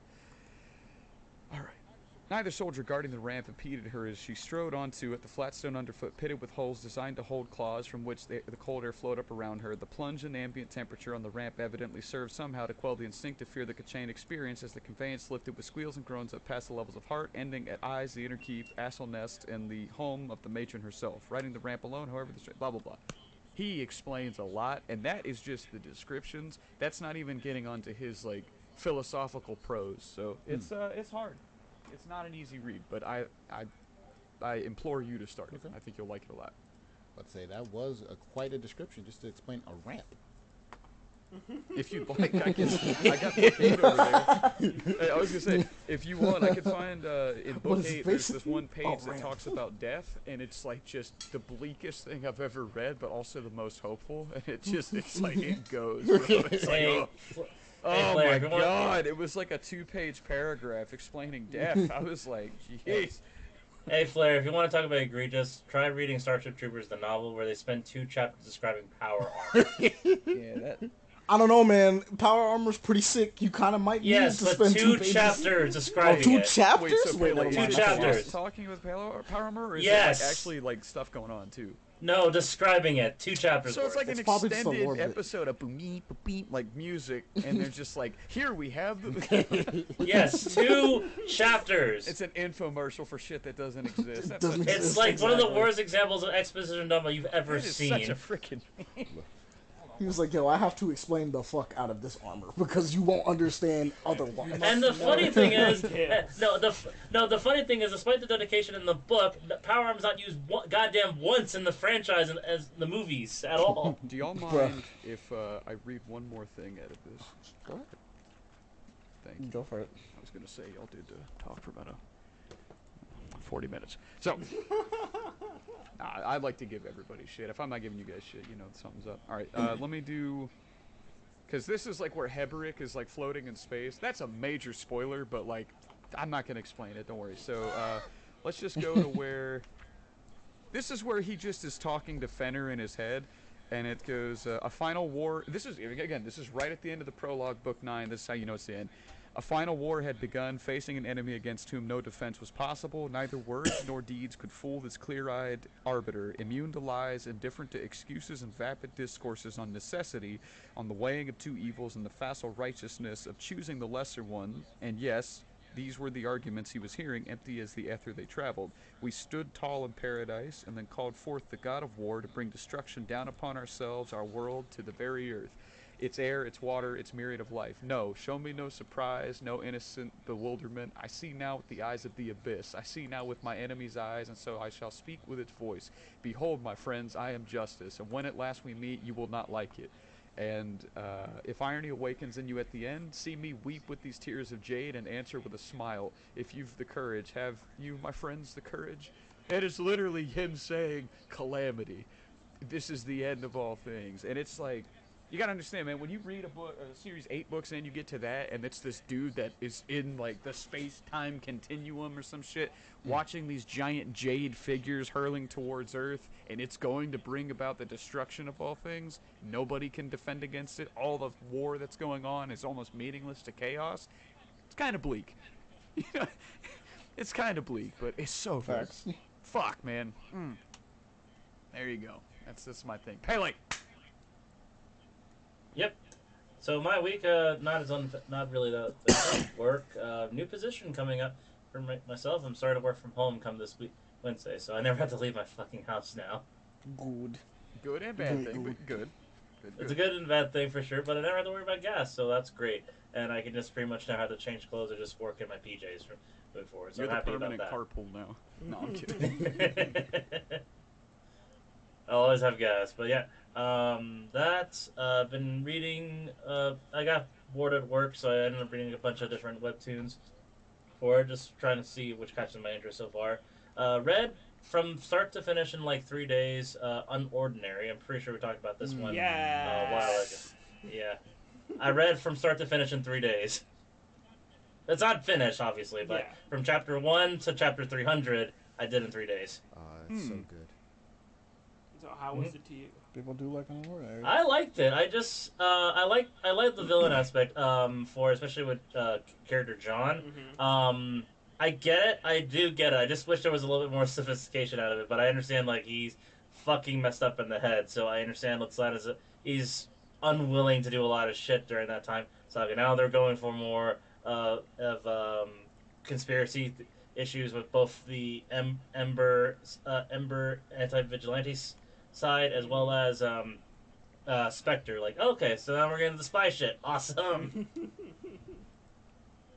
People are still getting fucked up left and right, and it's really fucking dope. Especially it's like, oh, this it's like knows this theory. No, this theory is all this setup is like this is cool. Like it's also an interesting aspect of magic abilities. Well, not really magic abilities, but like superpowers, where everyone is based off a system of aura versus anything else. And your aura dictates based off what you're born with to how well you can use it and what abilities you use it for. Mm-hmm. The most common ones is like speed, super strength, as well as laser beams. Other ones are a little bit more creative or more out there with hydrokinesis, which is probably the most OP one because that means physically they can't touch you at all. Mm-hmm. And so on and so forth. John, he's the main character of the series. He starts off as the villain because he is the most overpowered one. He's able to he's Nelson Rowe essentially. He's able to copy anybody's abilities and to amplify them and use them against them. He can control up to 4 powers at once. So like, that's really fucking cool and really fucking scary. That's true, but it's all about training it. You which as you said, it's What you're born, it's a Mhm. power what you're born with, but you have to hone it, train it, and add more different tricks towards it. Because if you don't do that, it's just going to kind of stay the same. And the more you hone it, the more you can do, which is why he can hold up to 4 powers instead of just copying one. Even though his is more unique because he's again still the main protagonist. Plot detail where it's based off his origin story. We're still going into it, so I'm not going to go too much details on it because it might have to do something with his mom and Unorganized been going on for so long. Are we still trying to figure out this thing? Yes. Oh, it's been going on. We're getting to that point now because I've actually did a lot of link up details like, oh, it's about his mom, most likely since his power comes from, since all the powers are both based on genetics, since his dad's a cripple, all his abilities stem from his mom. And with other enemies are now be able to use more than one ability at once now as well, that means they're probably draining it from her or making it simpler copy ability. So like, and then currently get to see that set up for it. Besides, I've also been reading some really funny, silly ones. I've been also reading Weak Hero. You guys ever read that one? Yes. Hero. Yes. Okay. I like that one. That one is just another badass. No superpowers. This one, but a scrawny, badass, cunning little fuck in a bully high school, and he just like takes things down a peg to his island. He does not like anybody thinking above themselves. Like, you're cool. I like that. And it's brutal how they just beat the fucking ever living shit out of people too, in that one at time too. Like, oh my god, I just started it, so I haven't got too far. But like, it does the kind of like Boruto setup where they show up. He comes a badass legend with 3 other dudes, and like they become this big ass gang. And like this is the story leading up to that point. Like, oh, this is gonna be cool.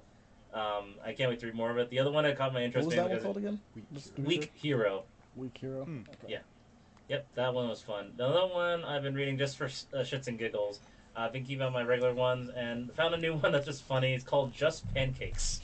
Just pancakes. Yeah, so Just Pancakes is a wizard cartoon one that's just really fun. So it's 3 brothers of all wizards. The one named Shelby, who's an ancient fire wizard. Wetzel the Great, a foodician, who's a magician who's mainly uses food. And a 3rd brother who's not all there, named Ibis, and they just run a restaurant called the Dirty Cauldron. They go into weird adventures, and it gets a lot deeper as you read through it, because that's chapter 100, it gets like, oh wow, this is actually getting serious, holy shit. But it's weird shenanigans and all that such. For example, they have Wetzel the Great, the main protagonist slash grumpiest brother, has an apprentice gnome who's silent named Toby, who is once upon a time worked for a rock stone crime boss by the name of Stone Lone. Nice. They got the alliteration. The And rhyming he's convention, yes, it is actually. Sylvester Stallone, and it's even makes it even funnier because I can't believe I laughed at this when I was at work when reading it. Like, so there's a narrator that pops up. It's Morgan Freeman. That's sick. Bro. Like I was ashamed. Like, why did I get me Morgan Freeman? It was so stupid, but it's really funny, and it's heartbreaking and serious at times. So the writing's gotten a lot better.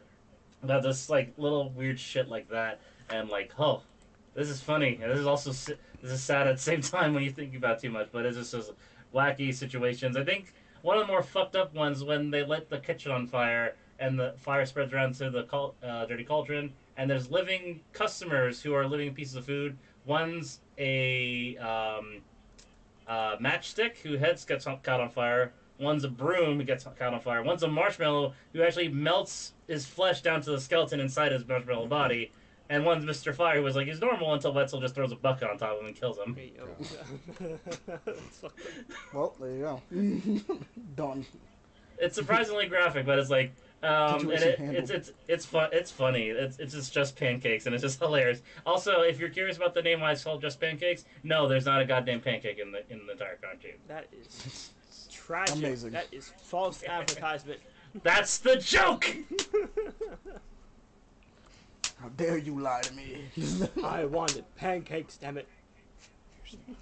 You're not getting pancakes. We barely got angel food cake. God damn it. Yeah, Yeah. I'm barely getting it. We barely got it. But yeah. Besides that, nothing too much. Finally playing through God of War Ragnarok. Enjoying it. It's a lot easier than I expected. Going through the second time round. Trying to still bash my head against Jedi Survivor if it actually fucking works half the time. Yeah, and besides that, nothing too much. new game wise, that's been pretty busy. Is all. Okay. Yeah, but that's my week. And that is my week. What about you, Money? Alright, so we're gonna just blast through these. So, Division 2 is having a free weekend again. We're playing that. That is fun. Division 2 is fun. It's weird. I specifically just kind of wanted to play a third-person cover-based shooter. And then this game was like, hey, yo, you want to play it again? I'm like, that's right, I do own this. And you are giving it away for free on PC right now. I guess I'll do that. I guess I'll play that again. Only for me to be like, damn, that's crazy that this is actually the perfect time for this to just jump back into my head. Because they don't make cover-based shooters, really, anymore. Most of them are anti-cover-based shooters or just a third-person shooter with none. I guess after the success of Gears of War, no, people just didn't like it anymore. Well, it's the genre got overflooded, and now there's like none. Now there's like none. It's like Division came out, and like Wildlands came out, and technically speaking, Division is more up my alley than Wildlands is because I don't care for like realistic shooters by any means. I just want fun third-person shooters, and Division's fun. I think it's still bullets punchy at times, but it's fun. I like getting behind cover. I'll say this because it's like there's a difference. There are two things I really want in my third-person shooters. It is I want to be able to get behind cover, because that's nice, and the ability to dash changes everything. So, but like obviously these two like effects change the game's dynamic dramatically, right? So it's like if you're a third-person shooter that like wants you to be in people's face and moving around, but you just strafing is your main way of doing it, but you're supposed to be dashing and moving and jumping, and you have a bunch of crazy movement ability. I like that. Those are what I would consider anti-cover shooters because they want you to do the exact opposite of what a cover shooter would do. He's like, but then you have cover shooters where it's just like, no, we want you to sit in a place and like move around tactically and like shoot at enemies and stuff like that, even if those enemies are like robots or something, right? Like, so that's cool for me. It's that in between area where it's just like, no, we have no cover, but we're not moving fast either. You're just shooting in third person. That I'm like, all right, cool. You chose like the laziest option. You didn't do anything cool, and we have a lot of those. We have a lot of those. The other thing I will say, we forgot to mention Dwarven Heavy Metal. I'm just going to point that out as a thing.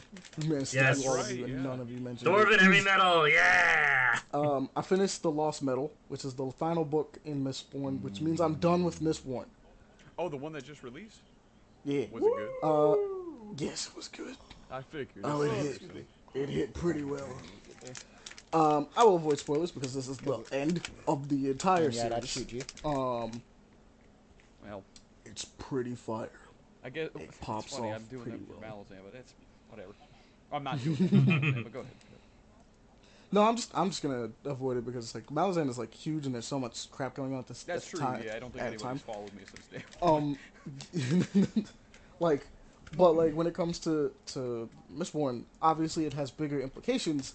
But like, this is the end of Wax and Wayne's story. You've been following these two characters. Well, Wax, Wayne, Marcy. You know, them like these titular characters. You're following them the whole way through. So me going like, oh yeah, this happened. I'm like, yeah, no, I don't want to do that. My warning to everyone: if you're a person, I told this to Flair already. If you're a person that needs to go and look at the last sentence of a book in order to be interested in it, do not do that with this book. You will get spoiled. I got spoiled by simply seeing the table of contents at the ending. Oh wow. Those are Because heathens, bro. yeah, I'm gonna be honest, like, because this is exactly what happened, and I'm not gonna say anything, but I'm gonna say what I did. Is that I had like a couple chapters left, and I was like, let me just see what I have left, right? Right. I saw the epilogue, and they listed names, Yeah. and then I was like, Fuck! there are some people who are missing in this epilogue. Yeah. Shit.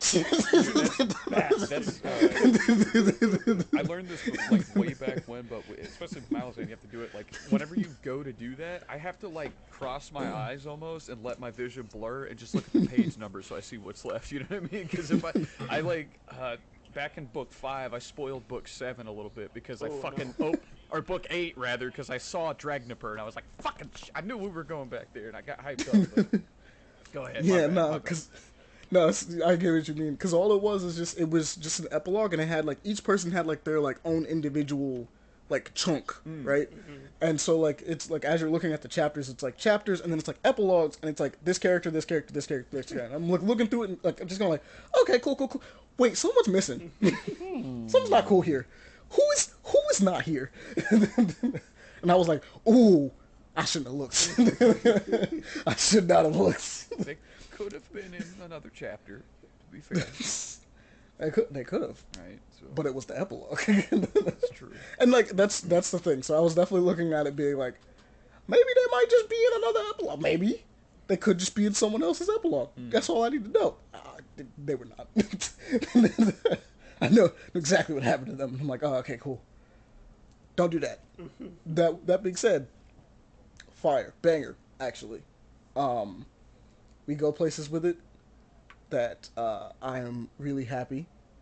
And the base plot, I will say this: the base plot of this is, hey yo, this is what's real fun about it. So we're trying to stop a nuke. Yeah, this is the base plot of the whole thing. It's like, so there is a secret nuke out there. Find the secret nuke. Stop the nuke. That's the mission. Find the secret nuke. Nothing too bad. Easy. Nuke. Should be fine. Should be fine. Piece of cake. There's way more stuff going on that I will not spoil. Obviously, some of it doing with for those that have read. Actually, you haven't finished the third book. I don't think you've even heard this name. I will shut up. But yeah, nah. There's definitely some stuff. Also, characters I was expect like that are still alive. Yeah, Flair. I found out who that third one is. Oh, by the way, I'm not I gonna did say too. it, but I found out. Yeah, who that third one was, and I was like, oh, I. Cool. So you just out here, I guess. Ain't seen you in a I good was minute. very shocked. But we had there's a point at which me and Flair was like really confused because I got to a point where they had mentioned that there was a third person from the original crew from Era One that was still running around in the story, and I remember looking at that and going like, third? I was like, where he at?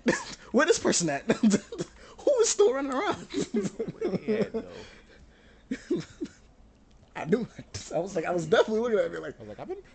and I went over to ask Flair, I'm like, you seen anything about this? Because I don't remember anybody, a third person running around. I remember two. Very specific people. One of them is important. That one's fun. It's like two very specific people. Everybody else, nah.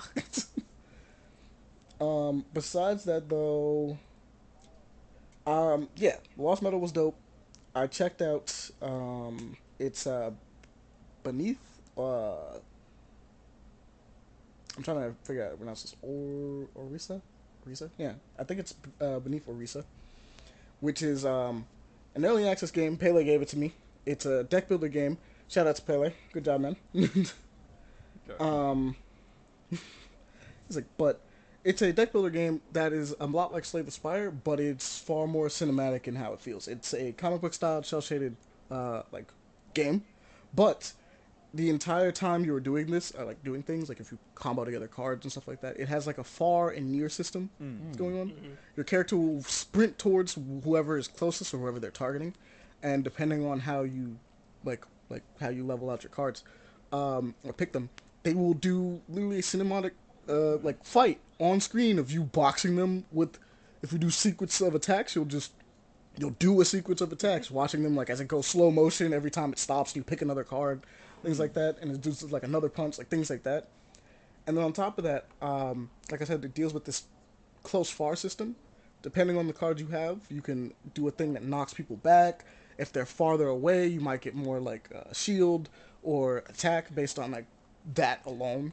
So like when your character has to run, if your character has to, there's like a one card that I had to use where it's like if your character enters another state, whether it's close or far, you'll get like a bonus attack. You'll pretty much hit everyone between like where you're at and where they're at, like whoever you're targeting is at.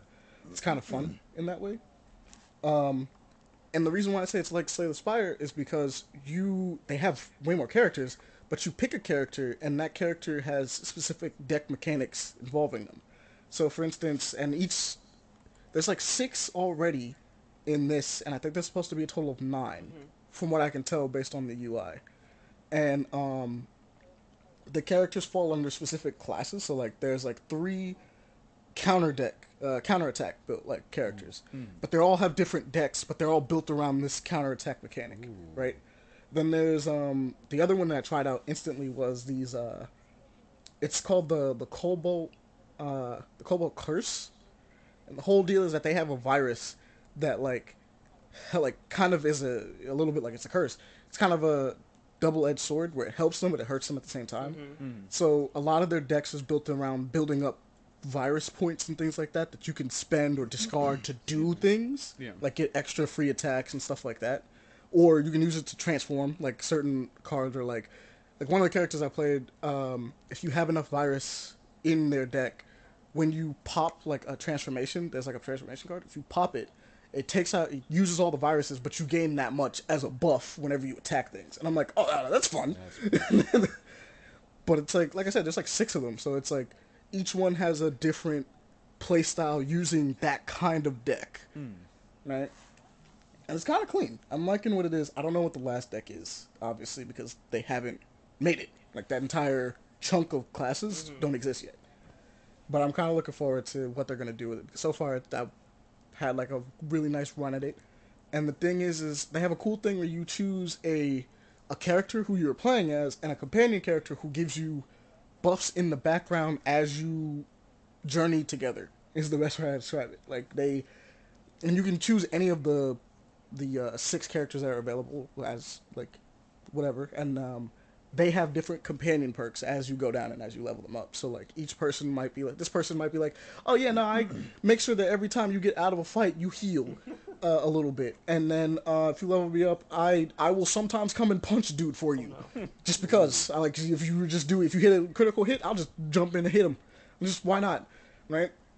And it's just pretty much like, I got you. He's like, hey, yo, he's like, or maybe like every time you get out of a fight and you have this amount of health, I will just give you a card. I will just hand you a card.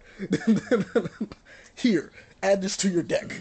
It'll help you. He's like, you seem to be getting your ass kicked. Here's a new move. Like, things like that. I'm like, definitely give it a shot. That one's cool. Do you mind spelling it for me? Now, it's definitely worth giving it a shot. Now, what I'm going to say is, because we are out of time, we have to dip out. So, without further ado, I'm going to bring this podcast to an end. Let us, real quick, what is the title for this one? Let's figure this out real quick. Hoe-ass bitches with they punk-ass faces. I didn't get to rant. What is it I called? know. What is it called? We can rant on a mini What's the don't worry. Pokemon?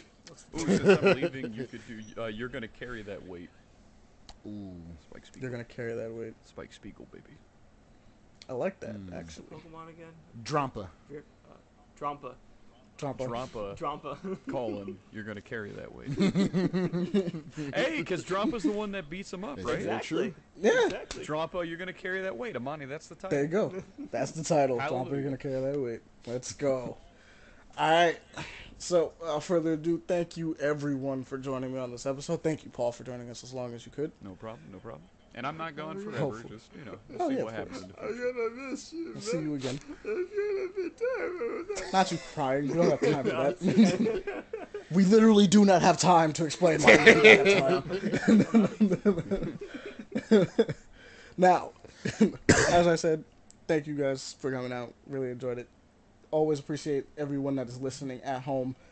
Do your best to, spread the show. We appreciate you guys. Spread the love. That's the best way to do it because we don't pay for advertising. So, word of mouth is how we get around. Also, if you would like to hit us up with a message and or talk to us and get updates and things like that, hit us up on paperplayaction@gmail.com. That is paperplayaction@gmail.com. Or our Twitter, paper_action. And if you want to give us a tip or something like that, something to support the show because you like what we do here and you're feeling extra generous, because why not? You can hit up our Patreon, which is just Paper Play Action, Patreon, or our Koji, which is linked on our Twitter. I'm thinking that's everything I need to say. So without further ado, I will let you all go. Good night. Farewell. Good Fuck day. EA. Say, Have a good one. Yeah, fuck EA. That is like a fair yeah, lesson. yeah, Yeah. Yeah. I mean, also fuck Activision Blizzard. Blizzard, most That too. Blizzard. That is true. That is. Yeah. Pele, I promise you, we will do a rant on this. We will have a mini-sode for you to have this rant. So don't worry. We will get to it. Sounds like all three of y'all, or all four of y'all, have mini-sodes. Oh no, we have issues. We have issues. Oh, dude. Absolutely. Have, There you go. Blizzard do be kind of trash, so we gotta talk about it. Flair, We you gonna promise be the next episode's gonna be a. absolutely gonna be on this one. No, Well, we're then just gonna do a mini-sode. Well, yeah. Well, I mean, the next one has to be a long one because we have something big coming up soon the next week. Spider. That is true. Combo breaker. Is it 1 That is week? all, bro. Literally 1 Yeah. week because Yeah. the PlayStation showcase is Yeah, literally next there's a week. lot. Oh, PlayStation. That is I also thought you true. were talking about Spider-Verse. I was like, I mean, Spider-Verse is also. That's 2 weeks. It's Spider-Verse not, is no, 2 no, we got a weeks, little 2 bit more weeks. time. We got, Yeah. yeah, it's 2 weeks. We got a little bit more time. Six is the same But- day, fuck. That is Yep. true. God damn it. Damn, you guys. the same. Wait, Very busy. Spider-Verse. Yes. Street Fighter? Yep. Oh, Spider-Verse Damn. wins. Come on, guys, don't fight yourselves. You can play through No, Spider after I got- and before. I could do I'm both. literally doing both. That's I what I'm took the saying. day off to make sure I could do both. That's fair. I'm doing That's both, for fair. sure. But anyway, let's call it here. All right, we're done. Farewell. Take it easy, guys. Good night. Good night.